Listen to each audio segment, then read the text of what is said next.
Okay, here's one you could try on your own. So let's write down the question, and then if you really feel like it, maybe just pause the video, try it on your own, and then double speed the video to see if your answer looks like my answer. So let's consider the vector field.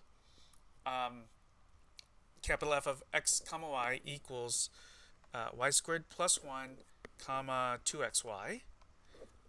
And for capital C, we're describing C.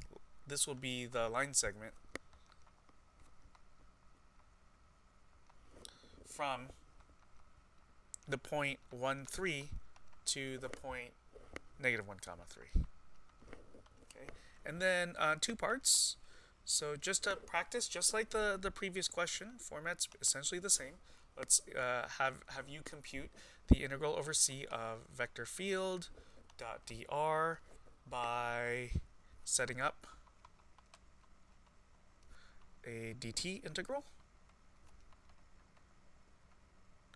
And then part B, compute same integral again. We should be expecting the same number in the end, but the point is to practice our new thing, right? So do this by the fundamental theorem of line integrals.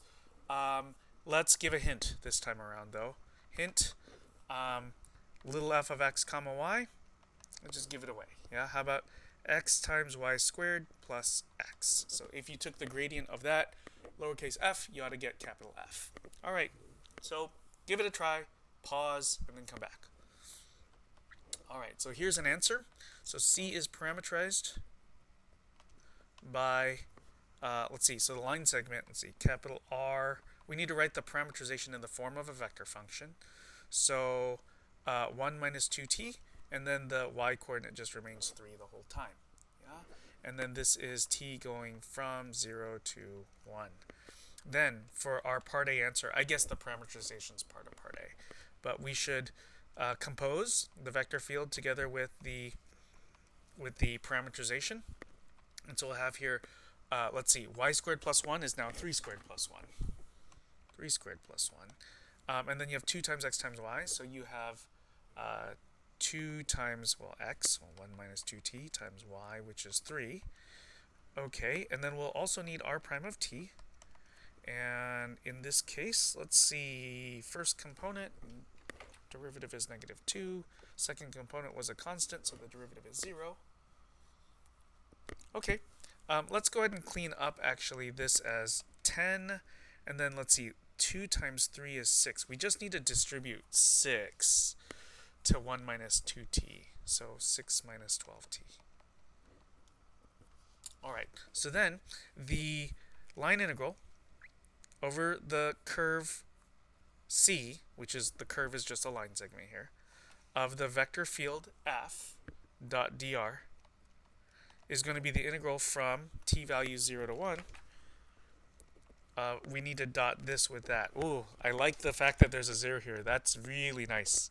It means we don't have a lot of work to do. So the dot product is just the multiplication of the first components, the 20 times the negative 2. So negative 20. Okay, and dt. All right, so then this, the integral, it's a negative 20t, t evaluated at 1 and at 0. You're just going to end up with the number negative 20. If we do this the fundamental theorem of line integrals way, then we're looking at integral of the vector field is going to be, oh yeah, we don't need capital I. We need lowercase f of capital R of the bigger t value, which was 1, minus f of the vector function applied at the smaller t value, which was 0. And let's see, so we have f of, so at the bigger, so taking R up here and plugging in 1, so 1 minus 2 times 1, so 1 minus, so negative 1. Oh, we could have just taken actually the point here. So negative 1 comma 3, R technically gives it in the form of a vector. We just convert it into a point. Okay, and then f of R of 0. So R of 0, plugging in 0 for t, we'll have the vector 1, 3, which we convert to the point 1, 3. And then we apply f, which is given in the hint over here. And we have, let's see, negative 1 times 3 squared oh, there's this plus x, so plus -1. So that minus 1 times 3 squared plus x is now 1. So this ends up being, let's see, -9 minus 1 minus 9 plus 1. So minus 10 here. So we have -10 minus 10, which is -20. Okay, that's good. We get the same number as we had right there. Okay, we're done with this question, but let's keep going. We're actually going to revisit this problem in a moment. Let's recall that the vector field, capital F, is conservative. So this conservative is an adjective that we can apply to a vector field if there exists, if you don't like the word exists, you can put the word is here, but if there exists, or if there is, a multi-input, let's write that better, if there is a multi-input function, lowercase f, we're talking about the types of functions we saw back in chapter 14, I believe it was, like f of x comma y, or f of x comma y comma z, such that the vector field is actually obtained as the gradient of the multi-input function, lowercase f. So, I just wanted to do a quick reminder of what conservative was for a vector field. And so, given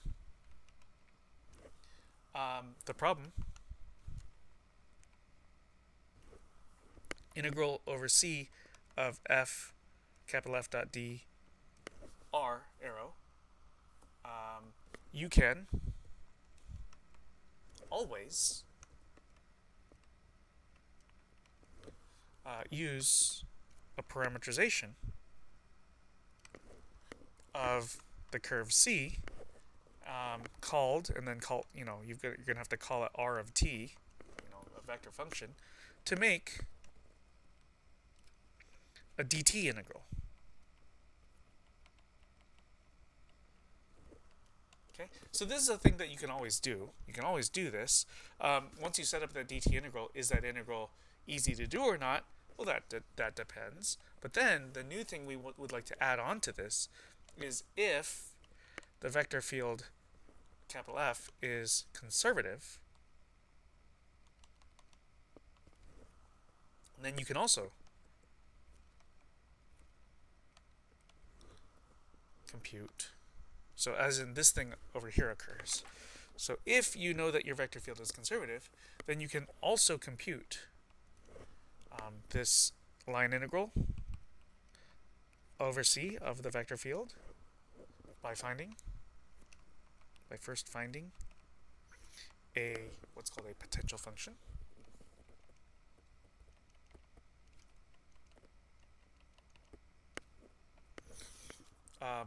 Of capital F arrow called lowercase f, and the integral will be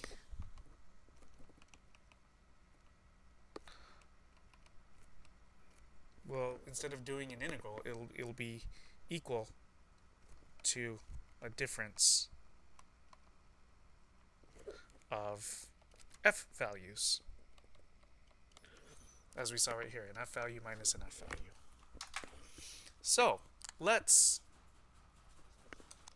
sorry, I decided to pause the recording because Thor decided this was a good time to scratch an ear, and his leg was pounding on a on a filing cabinet in the room. Okay, let's. I would like to actually do a question that uses. This is kind of funny, so let's call this a follow-up, in that it is going to be connected to the problem that we just did a moment ago, which is why this is all still part of one part. So the vector field is that I would like to look at is y squared plus 1 comma 2xy. We saw that over here. It's the same one. All right. So same vector field, and let capital C be the half circle.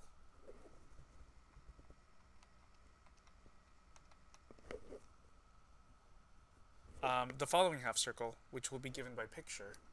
So it will look like this. I'm going to need a little more space. How about like this? So there's a little half circle, starts there, ends there, and I'll just mention the points here are 1, 3, and this is negative 1, 3. Let's write that negative 1, 3 just a little better. All right. So then, with that, let's find the integral over c of f dot dr. Two ways. Okay. The two ways we'll do it are, well, once set up, but do not evaluate. A dt integral. And then the second way is, of course, practicing our new thing, the fundamental theorem of line integrals. So let's go ahead and do the part A answer of this. Is that we've got here this is part of a circle. It's part of a unit circle, right? A circle of radius 1. It's just been shifted up 3 units. So the parameterization written in the form of a vector function here is cosine of t, comma 3 plus sine of t. And t will go from 0 to pi, because it's just the upper half. Then, if we compose the vector field with the vector function, which is a version of the parameterization, then we end up with, okay, well, we got y squared plus 1, so we've got here 3 plus sine of t quantity squared plus 1, comma, then we have 2 times x times y, so we have 2 times cosine of t times, and then y in this example is 3 plus, is the second component of the vector function, so 3 plus sine of t. Okay, and then we're also going to need r prime of t, and so starting at this, the derivative of the vector function is going to be negative sine of t, and then, well, 3 differentiates to 0, so it's just sine of t differentiates to cosine of t. Okay, so negative sine of t, comma cosine of t. Then, if we set up the line integral of the vector field, this is going to be a t integral starting at 0 and ending at pi. We need to dot this vector and that vector. Okay, so we're not going to work too hard for it this time, because we're just going to set things up and go.